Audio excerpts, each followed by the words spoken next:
Assalamualaikum warahmatullahi wabarakatuh.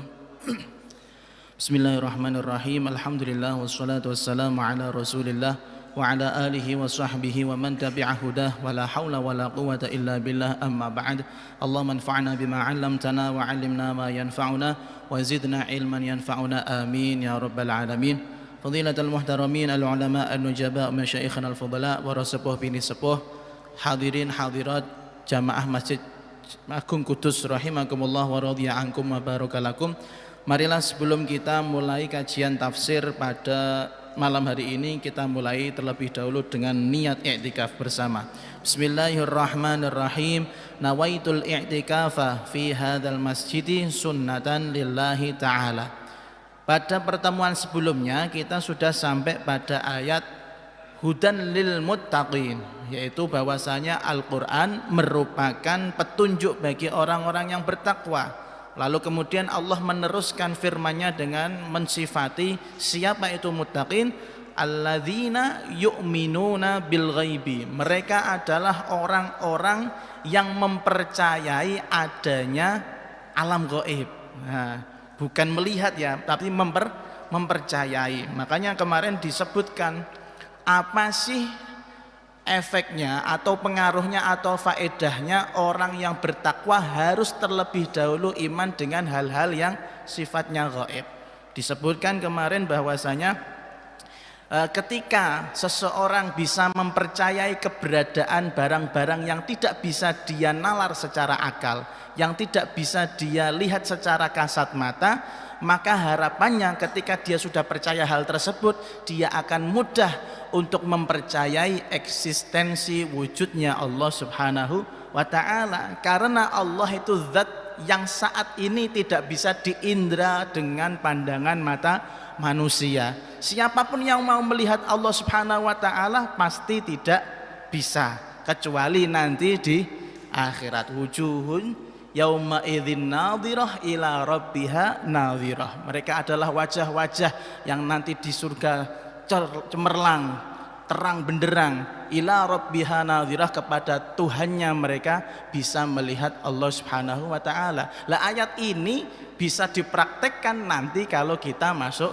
surga. Semoga kita semuanya bisa masuk surga melihat Allah Subhanahu wa ta'ala. Dan kenikmatan tertinggi daripada yang ada di surga adalah nikmatnya melihat Allah Subhanahu wa ta'ala. Makanya kalau kemarin sempat kita singgung sedikit, di surga itu tidak melulu pesta seks ya. Ngapunten kalau ada ustadz-ustadz yang ngomong seperti itu, enggak. Itu kenapa orang-orang surgawi itu tidak terlihat, terkesan mereka itu ada bidadari ya, adegan diranjang, pikirannya seperti itu ya, mungkin orang-orang awam. Tidak. Mereka itu sangat rindu dengan Allah Subhanahu wa ta'ala, lama tidak melihat Allah, akhirnya gabut. Tidak ada Tidak ada pekerjaan. Gabutnya orang-orang surga ya bermain dengan bidadari gitu loh. Seperti halnya sampean nggak punya kerjaan, nggak punya apa-apa, nggak punya konsentrasi yang fokus apa-apa, akhirnya gabutnya apa? Main HP. Itu karena nggak punya duit. Coba punya duit, jajan pasti. Loh iya kan, jajan di mana? Jajan ayam, jajan di restoran kan gitu. Nah, sama ahli surga seperti itu. Ahli surga itu karena menunggu momen untuk melihat Allah Subhanahu wa ta'ala begitu lama, akhirnya mereka bermain-main dulu di surga, penculit-penculit ke sana kemari, dan salah satunya adalah menikmati bidadari-bidadari yang disiapkan oleh Allah. Makanya kita semua ini mindsetnya berubah. Surga tidak melulu urusan selangkangan, mboten. Ngapunten, secara verbal, secara jelas, bukan urusan itu. Urusannya adalah kedekatan hamba dengan Allah Subhanahu wa ta'ala. Karena logikanya gini, kita selama ini sholat menyembah pada zat yang belum pernah kita lihat, masa nggak rindu, masa tidak kangen. Lawang kita aja baru chattingan dengan kekasih ya, baru LDR seminggu saja uring-uringan ya gitu kan. Makanya di surga diberi kenikmatan oleh Allah Subhanahu wa ta'ala. Kenikmatan tertingginya adalah bisa melihat Allah Subhanahu wa ta'ala. Semoga kita termasuk orang-orang seperti itu. Lalu kemudian sifat selanjutnya setelah iman dengan hal-hal yang gaib, Allah Subhanahu wa taala berfirman, wa yuqimunas shalah. Orang-orang yang bertakwa juga yuqimuna, yaitu mendirikan salat. As-shalah di sini disebutkan di dalam tafsirnya uridu biha as-shalawat al-khams. Yang dimaksud salat di dalam ayat ini adalah salat lima waktu. Dan kita sudah tahu bahwasanya makna sholat secara bahasa adalah berdoa. Makanya kalau kita sholat itu sebenarnya sedang berdoa dengan Allah, bercakap-cakap dengan Allah. Lah wong dongo kok meleng, wong jaluk-jaluk kok meleng, ya bukan berdoa namanya. Makanya istilahnya dikatakan oleh Allah Subhanahu wa taala yuqimunas shalah, mendirikan sholat. Lalu apa sih artinya mendirikan sholat? Apakah hanya sama dengan yang namanya menjalankan, melaksanakan? Oh, di sini ada beberapa pemaparan daripada Syekh Amin Al-Harari. Yang pertama, iqamatus shalah, mendirikan salat adalah yu'addunaha bihuquqiha adh-dhahiriyah wal huquq al-batiniyah.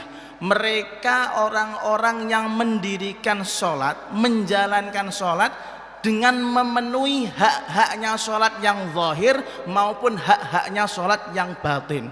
Zahire sholat itu apa? Allahu Akbar, takbir, ruku, sujud, tahiyat, itu zahirnya sholat. Tapi terkadang orang ini tidak melaksanakan hak-haknya sholat yang batin. Apa di situ disebutkan di sini kal khusyu'i, seperti khusyuk, wa huduril qalbi, itu juga kewaspadaan hati, bahwasanya dia sadar sedang sholat. Ngapunten. Kadang kita ini ketika Allahu Akbar mungkin ingat, tapi di tengah-tengah ini traveling pikiran kita. Wah, habis sholat ini mau ngapain ya? Kan gitu ya. Wah, ada duit 50.000 nih, cukup nih bawa ke McD, kan gitu ya. Misalnya seperti itu. Ini namanya bukan hudurul qalb, hatinya lalai.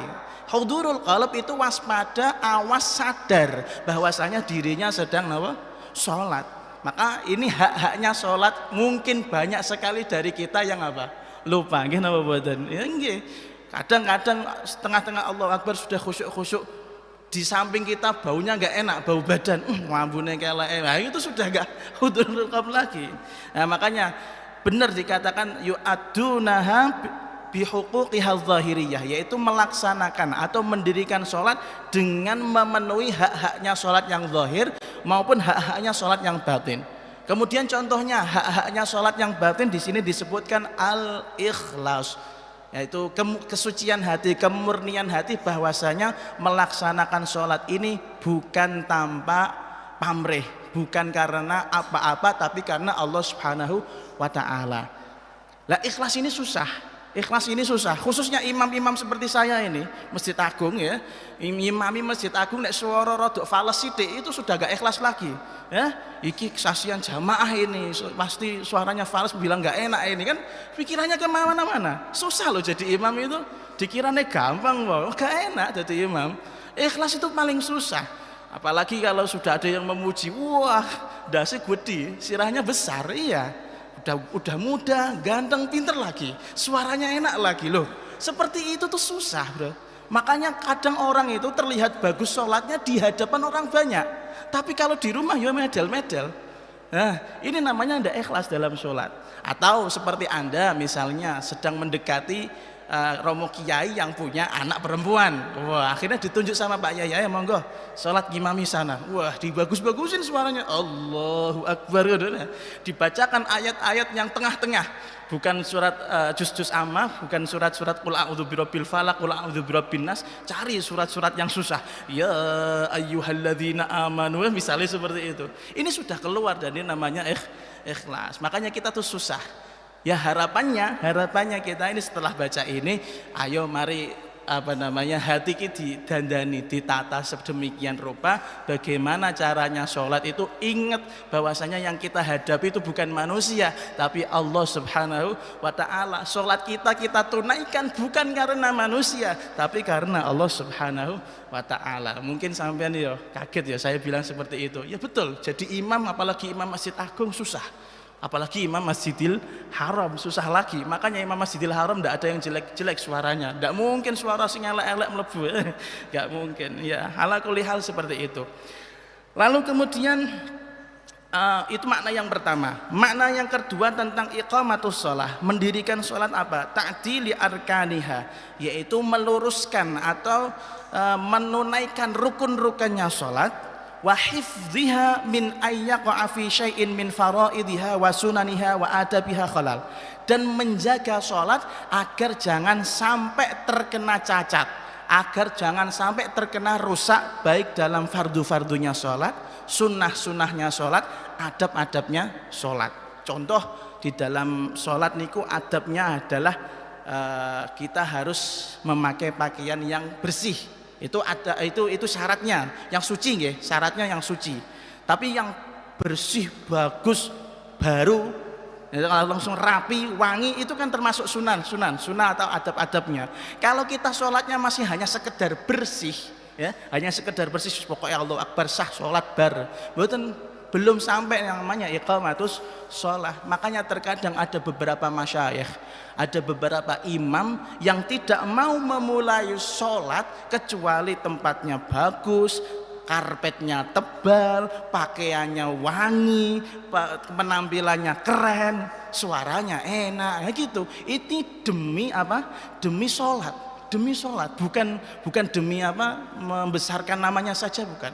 Bahkan bukan urusan sholat ini. Seperti Al-Imam Malik radhiyallahu anhu, pendiri madhab Maliki, terkenal sekali bahwasanya beliau tidak sudi untuk memulai pelajaran hadisnya kecuali sudah disiapkan kursi yang tebal, ya, bukan seperti ini uklik-uklik iki kursi iki, ya, meja yang rapi, kemudian bau ruangan yang harum, pakaian yang terbaik demi menghormati hadis-hadisnya Rasulullah Shallallahu Alaihi Wasallam. Ini baru dengan hadis, apalagi dengan sholat yang hubungannya langsung sama Allah Subhanahu Wa Taala. Maka yang dimaksud dengan mendirikan sholat adalah kita menjaga rukun-rukunnya itu sah, tapi selain itu jangan sampai ada cacat di dalam menunaikan fardunya sholat, sunnahnya sholat, maupun tata caranya sholat. Makna yang ketiga, mendirikan sholat adalah ibaratun anil muwadhabati alaiha, bahwasanya yang dimaksud mendirikan sholat adalah sregep sholat. Nah ini mudah ini, ya, mungkin konco-konco mudah ini insyaallah. Sregep sholat, gak pernah bolong-bolong gitu loh maksudnya, gak pernah telat jamaah, gak pernah qadha. Lah ini namanya muwadhabah. Ya, ibarat bocah mangkat sekolah itu nggak pernah absen, ya, selalu hadir sebelum diabsen oleh guru. Itu namanya muwadhabah, selalu mengikuti sesuai waktu, sesuai aturan. Ngono ya angel loh, kadang subuh kebelanjur nek pas di ngomah gitu ya, subuh kebelanjur ya, masya Allah. Lalu yang terakhir ini rada susah, ibaratun anit tashmiri li adaiha min ghairi futurin wala tawanin. Yang dimaksud mendirikan sholat adalah menunaikan sholat tersebut dengan sungguh-sungguh. At-tashmir itu sungguh-sungguh, menunaikan sholat dengan sungguh-sungguh, min ghairi futurin, tanpa ada kemalasan, ora ketok males-malesan, wala tawanin, dan tidak lelet. Apa lelet itu apa? Gih lelet, paham gih? Lelet, lemot. Kadang orang itu banyak lah ketika azan, loh kok wis azan gitu ya. Lalu kemudian suruh sholat, cari saf yang paling terakhir. Ya dah. Padahal harusnya sholat itu saf yang harus paling depan, rebutan paling depan. Soalnya kalau dilihat ganjarannya itu lebih banyak saf yang paling depan daripada saf yang belakangnya, apalagi yang di luar masjid, di serambi masjid, padahal di sini shop masih kosong. Ini namanya bukan iqamatus shalah, masih males sholat. Ala kulli hal kita latihan sedikit-sedikit ya. Sholat ini dilaksanakan sebaik-baiknya dalam kondisi yang terbaik dengan hati yang terbaik. Jangan sampai masuk sholat malah membawa masalah ya. Akhirnya yang terjadi, orang ini keseringan lupa rakaat sholat itu karena terlalu gelambiar pikirannya, iya, terlalu kebanyakan mikir utang, terlalu kebanyakan mikir tukaran kalih rencangnya. Lah ini dibuang, ketika masuk sholat dibuang semua, karena sholat itu murni untuk Allah Subhanahu Wa Taala.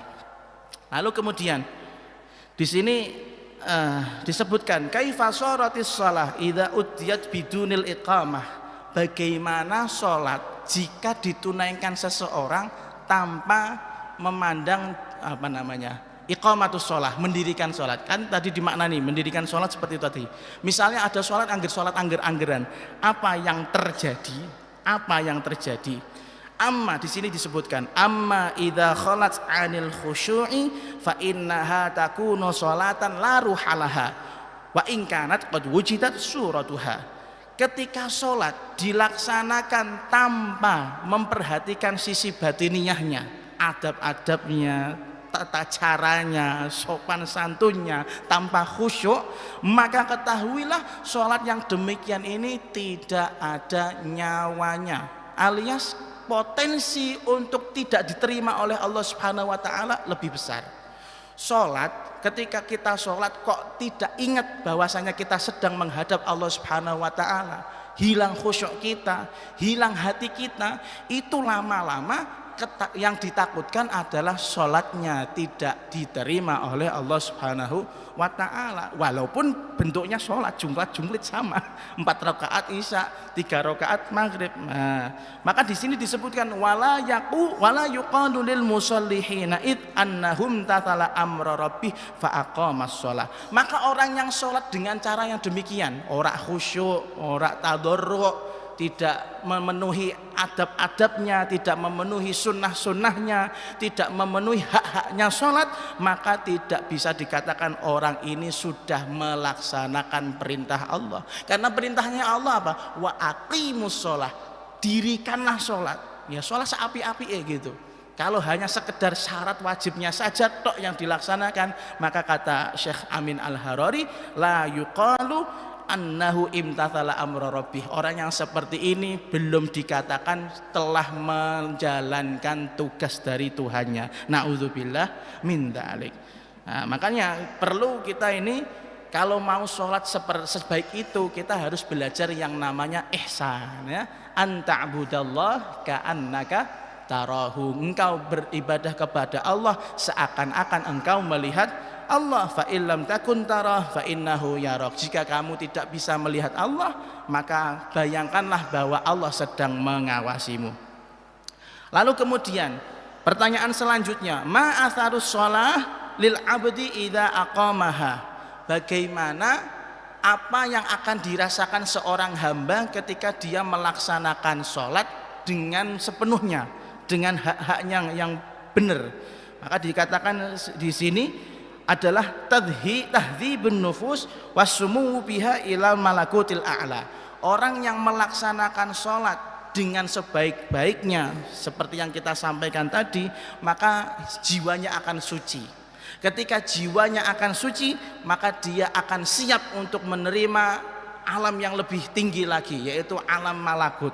Karena terkadang ilmu itu tidak hanya sekedar dari buku, tapi harus ada setruman dari Allah Subhanahu wa ta'ala. Ketika kita melaksanakan sholat itu dengan baik, maka koneksi kita dengan Allah itu juga akan koneksi baik gitu loh, 4G bahkan 5G gitu. Tapi kalau kita sholatnya tidak baik, koneksinya buruk, karena kita nggak punya pemancar yang siap menangkap sinyal dari isyarah ilahiyah, yaitu isyarat-isyarat dari Allah Subhanahu wa ta'ala. Makanya terkadang yang aneh itu, orang yang Masya Allah sudah alim, wali, itu masalahnya besar-besar mereka.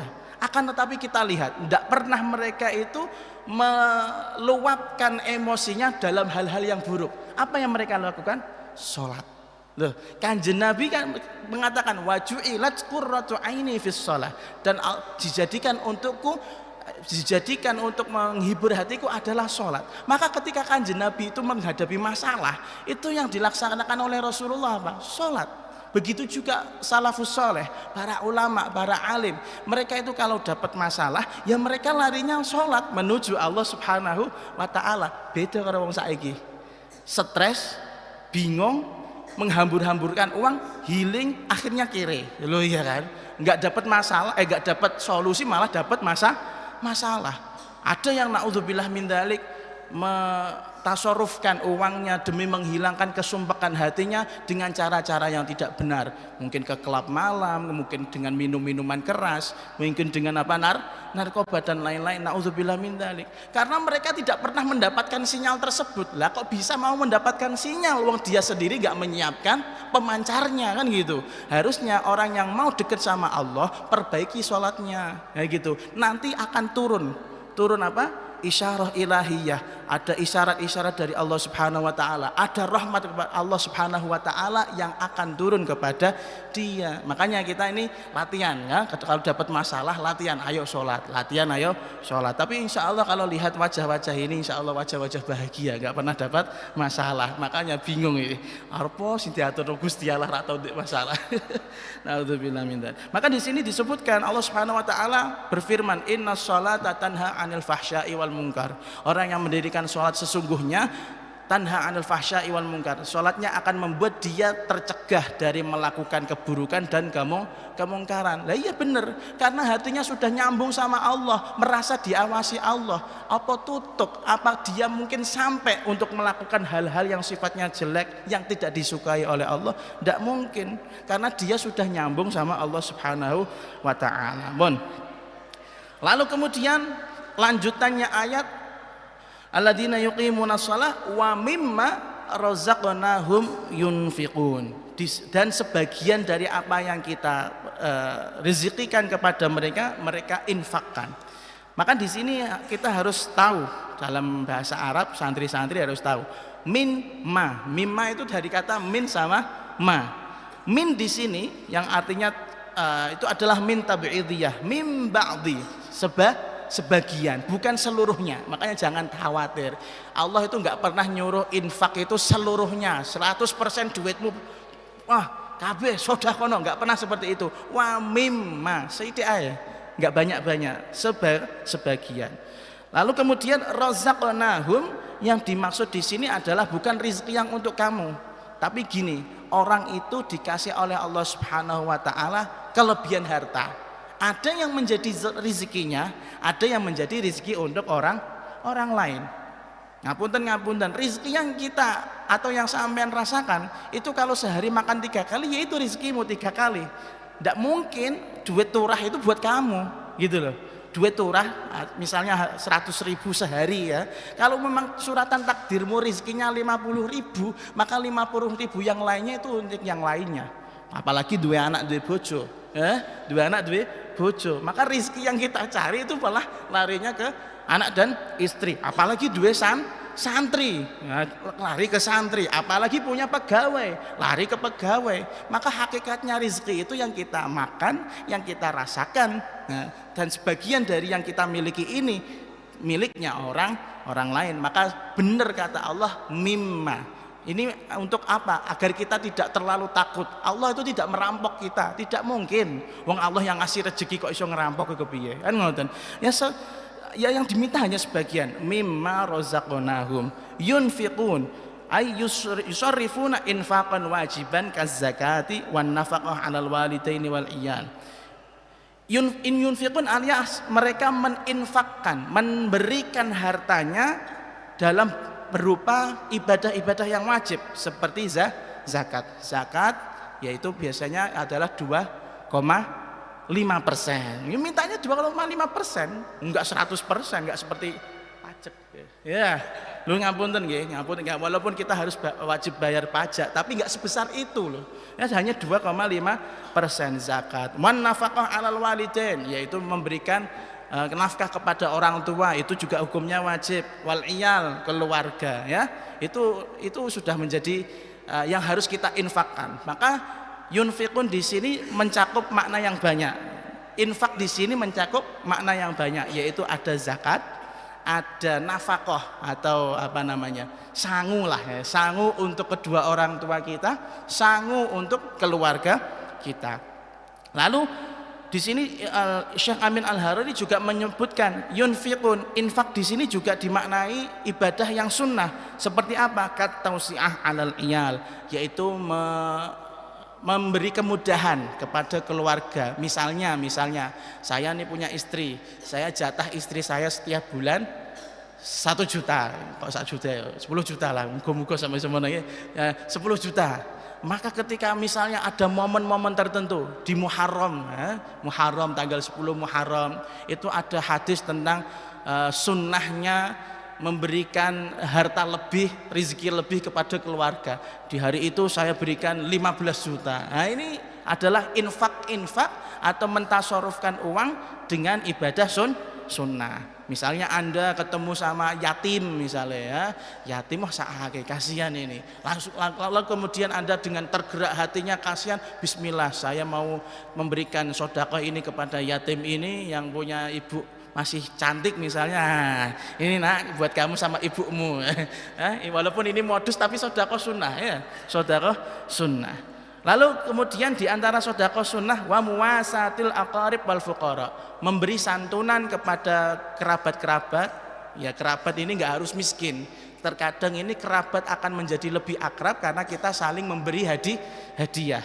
Lah kerabat ini tidak akan akrab kalau tidak saling memberi hadiah. Ora tahu dolan, ora tahu silaturahim, bodo rak moro. Wah, tukaran itu mesti rebutan tanah, rebutan warisan. Maka bagaimana menghindari daripada perselisihan tersebut? Caranya adalah salah satunya dengan saling memberi hadiah. Itu adalah infak yang sunnah. Yaitu infak itu artinya menghabiskan harta untuk ibadah-ibadah sunnah. Begitu juga kepada fuqara dan masakin. Maka ayat ini wa mimma razaqnahum yunfiqun maknanya adalah orang-orang yang bertakwa adalah termasuk juga orang yang mempunyai sifat menginfakkan, mendermakan hartanya sebagian. Untuk apa? Untuk yang wajib seperti zakat atau memberi nafkah kepada keluarga, atau untuk mendermakan hartanya dalam keadaan ibadah yang sunnah seperti apa tadi, sedekah. Maka kalau Anda ini sudah takwa, iman bil ghaib, lalu kemudian apa? Mendirikan sholat, mendermakan harta, wah insya Allah minal muttaqin. Nah, lalu di sini ada sesuatu yang perlu kita jelaskan sedikit. Ngeten. Terkadang rizki, duit kita ngomong duit aja. Orang menerima duit, ada yang duit halal, ada duit haram, ada duit syubhah. Iya, duit halal, haram, syubhah. Halal, masya Allah, halalan thayyibah, silahkan dinikmati. Terkadang ada duit-duit haram yang kita tahu statusnya itu haram. Ngapunten, mungkin beberapa teman-teman kita dari kepolisian nerima salam tempel ya, nerima suap dan lain-lain, itu kan jelas-jelas haram. Maka kalau dimakan, misalnya kalau dinikmati oleh keluarganya, bagaimana menurut pandangan Ahlus Sunnah wal Jamaah? Di sini disebutkan makna rizq inda Ahli Sunnah wal Jamaah. Arti rizki menurut Ahli Sunnah wal Jamaah adalah seperti yang dikatakan oleh Al-Imam Ahmad bin Ruslan, yarzuqu man syaa wa man syaa ahrama war rizqu ma yanfa' walau muharrama. Allah Subhanahu wa taala mau memberikan orang siapapun itu yang diinginkannya, apa yang diinginkannya itu Allah terserah. Mau memberi enggak memberi terserah Allah Subhanahu wa taala. Termasuk salah satunya memberi rizki. Lah rizki ini ada dua, ada rizki halal, rizki yang haram. Maka setiap hal yang dinikmati oleh seorang hamba, walaupun itu haram wujudnya, seperti suap tadi ya, seperti suap, korupsi ya, maka walaupun itu haram, kalau memang dikonsumsi orang tersebut namanya termasuk rizki menurut Ahli Sunnah wal Jamaah. Makanya korupsi ini disenangi ya, suap-suap ini disenangi karena menurut Ahli Sunnah rizki. Tapi ingat, rizkinya akan menjadikan dia masalah. Nah gitu. Jadi ini yang perlu kita yakini. Ahli Sunnah wal Jamaah mengatakan bahwasanya semua yang kita pakai, semua yang kita konsumsi, semua yang kita nikmati itu adalah namanya rizki, walaupun rizkinya haram. Misal, nggak usah korupsi lah, teman-teman kecil kita kemudian lihat ada tetangga punya mangga muda, wah gawe rujak enak iki, ketapel, ambil tanpa seizin orang yang punya, dimakan, itu namanya rizki, tapi rizki yang haram. Ada orang minum, tapi yang diminum minuman keras, ya namanya rizki, tapi rizkinya haram. Nah, ini menurut ahli sunnah wal jamaah. Lalu kemudian ini melipir dalam masalah lughah atau bahasa. Ini perlu kita sampaikan biar santri-santri paham. Coba perhatikan, rozaqna wa mimma rozaqna. Nah di sini pakai sigat mutakallim ma'al ghair yang artinya kita. Padahal yang paling rizki siapa? Allah, zat yang maha esa. Kenapa Allah tidak mengatakan rozaqtu ya? Tidak mengatakan rozaqtu, yang aku berikan, yang aku rezekikan kepada mereka. Imam Amin Al-Harari ini luar biasa mengatakan, ketahuilah wal ma'hudu min kalamil muluki arba'atu aujah. Cara gaya berbicaranya raja-raja itu ada 4. Yang pertama al-ikhbar ala lafdzil wahid. Dia menggunakan kata saya, tidak mengatakan kita. Saya memerintahkan misalnya, fa'altu kadza, saya putuskan ini. Ini juga ada. Banyak presiden memutuskan saya gitu ya. Ini juga benar. Lalu yang kedua wa ala lafdzil jam'i. Yang kedua memakai sigat jama' mutakallim ma'al ghair. Seperti di sini, rozaqna, kami memberikan, kami memutuskan. Raja-raja juga seperti itu. Kami memerintahkan, kami menginstruksikan. Lalu gaya bicara yang ketiga wa ala ma lam yusamma fa'iluhu, yaitu yang pakai sigat mabni majhul yang tidak diperlihatkan apa fa'ilnya. Contohnya diumumkan bahwasanya diputuskan warga negara Indonesia wajib bayar pajak. Yang memutuskan siapa? Nah kan gitu ya. Yang memutuskan adalah pihak pemerintah, pakai sigat apa? Sigat mabni maf'ul. Yang keempat wa idhafatul fi'li ila ismihi ala wajhil mughayabah. Terkadang pakai sigat ghaib, dhamir ghaib nih loh, dhamir ghaib. Misalnya di sini disebutkan amarakum sultanukum bikada. Raja kalian telah memerintahkan kalian, beliau telah menginstruksikan kepada kalian untuk melakukan ini dan ini. Maka ini bentuk raja-raja berbicara kepada rakyatnya. Dan Allah memakai 4-4-nya ini di dalam Al-Quran. Contoh di dalam Al-Quran Allah Subhanahu Wa Taala pernah berfirman, "Dzarni wa man khalaqtu wahida." Ayat yang pertama. Kemudian yang kedua pakai sigat jamak dengan sigat mutakallim ma'al ghair. Inna anzalnahu fi lailatul qadri. Lalu yang ketiga pakai sigat apa? Mabni maf'ul yang tidak terlihat siapa pelakunya. Kutiba alaikumus syiyam, kalian diwajibkan untuk melakukan puasa. Siapa yang mewajibkan? Allah Subhanahu wa taala. Dan juga pakai dhamir ghaib, Allahul ladzi khalaqakum. Nah, ini ada semuanya, hanya sebagai intermezzo, tapi tambahan informasi untuk santri-santri. Lalu kemudian tidak kalah pentingnya kita membahas dari segi bahasa lagi. Di dalam bahasa Arab itu ada yang namanya infaq. Kan tadi membahas yunfiqun. Yunfiqun dari kata anfaqa, yunfiqu infaqon, infak masjid ya. Tapi di bahasa Arab juga ada yang namanya infad pakai dal. Kalau yang tadi pakai qaf, yang kedua pakai dal. Lalu maknanya sama apa tidak? Syekh Amin Al-Harari mengatakan al-infaqu wal infatu akhawain. Infak dan infat, qaf dan dal, dua-duanya sama. Sama-sama apa? Sama-sama mendermakan harta, mentasarufkan uang, mengeluarkan uang. Tapi khala an-nafithani ma'nal idhab bil kulliyah. Hanya saja kalau infad pakai dal itu artinya menghabiskan uang. Nah, anfada yunfidu infadan itu artinya menghabiskan uang. Tapi kalau anfaqa yunfiqu infaqan, mendermakan sebagian harta. Nah, itu maknanya.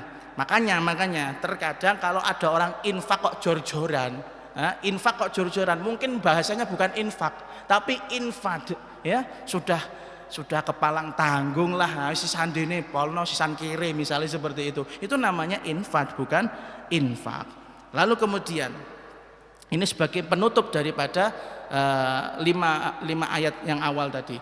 Wa'lam, kata Syekh Amin Al-Harari, wa'lam annahu subhanahu ta'ala dzakara fil ayah al-iman. Allah subhanahu wa ta'ala di dalam 5 ayat ini yang pertama menuturkan tentang keimanan. Alladzina yu'minuna bil ghaib. Lah iman itu kaitannya dengan apa? Bil qalbi. Iman itu ada di hati, bukan di lisan. Terus kemudian tsummas shalah. Kemudian Allah Subhanahu wa taala mengatakan tentang salat, wa yuqimunas shalah. Lah salat dengan apa? Bil badani, dengan anggota badan. Salat niku enggak ada pakai kedip-kedip, enggak ada. Kejaba memang loro temenan ora iso lapo-lapo, kedip-kedip isyarah. Kalau orang sehat tetap diusahakan gerak ya. Salat itu dengan badan. Tsummal infaq. Kemudian terakhir Allah menyebutkan tentang infak, mendermakan harta. Mendermakan harta itu pakai apa? Pakai uang. Pakai uang. Maka kata Imam Amin Al-Harari, huwa majmu'u kullul ibadat. Inilah yang namanya semua jenis ibadah ada di sini. Ibadah dengan hati, ibadah dengan badan, yang terakhir ibadah dengan uang. Kalau orang hanya ibadah dengan hati tok, tanpa ibadah dengan badan, bullshit. Omong kosong. Kalau orang kaya hanya nyukup ke ibadah dengan hati, dengan badan tok, nggak mau menginfakkan uangnya, ya juga namanya ngapusi, belum iman sepenuhnya. Maka disebutkan di sini, fafil imani an-najah. Ketika orang itu iman, maka dia akan selamat, alias nanti di akhirat kalau kepleset masuk neraka tidak selamanya. Wa fis sholati al munajah, dan di dalam sholat itu adalah ada kejadian kita berbincang-bincang dengan Allah. Wa fil infaqi ad-darajat, ketika orang mau mendermakan hartanya, mau mengeluarkan hartanya untuk kebaikan, maka dia akan meraih derajat yang tinggi. Wa fil imani bisyarah, di dalam iman itu ada kabar bahagia. Apa kabar bahagianya? Surga, selamat dari neraka. Wa fis sholati kafarah, di dalam sholat itu ada unsur bahwasanya setiap kita melakukan sholat dosa-dosa kita akan hilang. Wa fil infaqi at-thaharah, di dalam kita mendermakan harta, maka sebenarnya kita sedang mencuci, membersihkan harta-harta kita dari hal-hal yang tidak benar. Wa fil imani izzah, orang ketika iman akan mulia.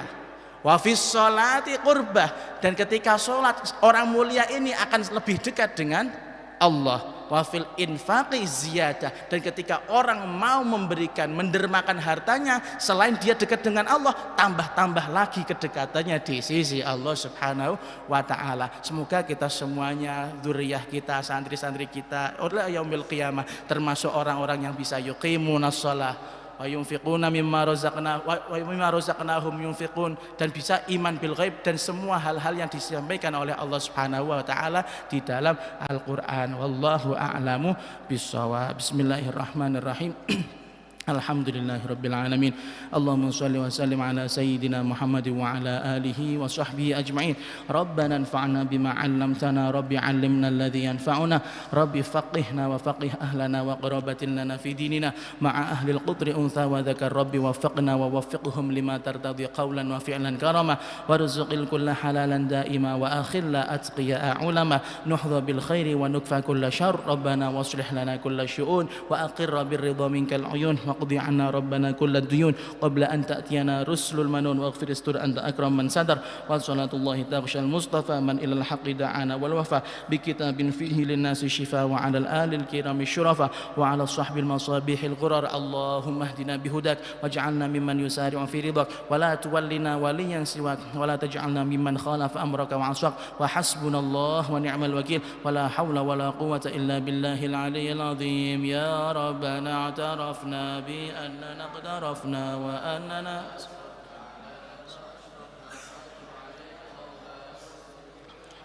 واستر لنا العورات وآمن الروعات واغفر ربي ومولودينا والآل والإخوان وسائر الخلان وكل ذي أو جيرة والمسلمين أجمع آمين. ربي اسمع فضلا وجودا منا لا باكتساب منا بالمصطفى نهضى بكل سول صلى وسلم ربي عليه عد الحب وآله عدد ضش صحبي والحمد للإله في البدء والتناهي والحمد للإله تقبل الله منا ومنكم.